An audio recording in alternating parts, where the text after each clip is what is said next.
दोस्तों, हमारा आज का शीर्षक है बहू के आते ही सासू बूढ़ी हो जाती है। आज नहीं जाओ कल चली जाना, कल राखी है रवि की। बहन भी कल आने वाली है, वह भी तो अपने भाई भाभी को राखी बांधेगी। वह तो कितनी दूर से राखी लेकर आ रही है।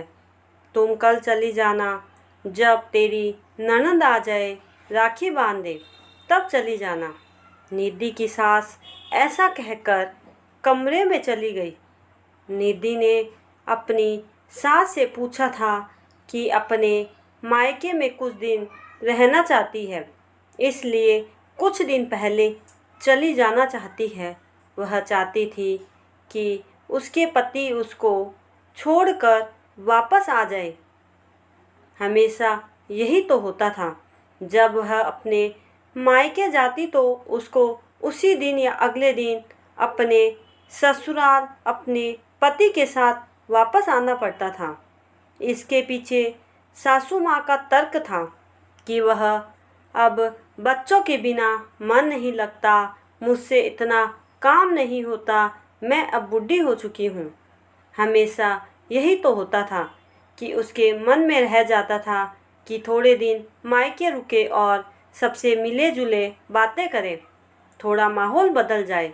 जबकि उसकी ननंद रानी गर्मियों की छुट्टियों में 20 दिन रुकती थी, लेकिन फिर भी निधि कुछ नहीं कहती थी। अपने ननंद के आने के बाद उनके बच्चों का ख्याल रखना, उनसे बातें करना, इन सब में ही खुश रहती थी। जब ननंद अपनी माँ से बातें कर रही होती है तब उसको भी अपनी माँ की याद आ जाती थी।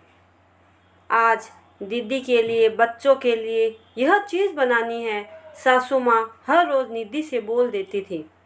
निधि हर चीज़ बनाने में लगी रहती थी।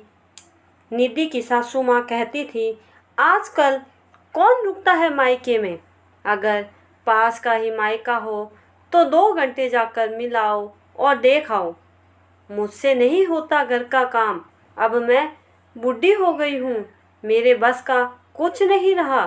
सच ही कहा है किसी ने कि बहू 20 की हो या 30 साल की, उस पर सारे घर की जिम्मेदारी डाल दी जाती है, और सासू माँ चाहे 50 साल की हो या 60 साल की, बहू के आते ही दूसरे दिन बूढ़ी हो जाती है। आई होप दोस्तों, ऐसे ही ज्ञानवर्धक कहानियों को देखने के लिए मेरे इस चैनल को सब्सक्राइब करना ना भूलें। Thanks for watching.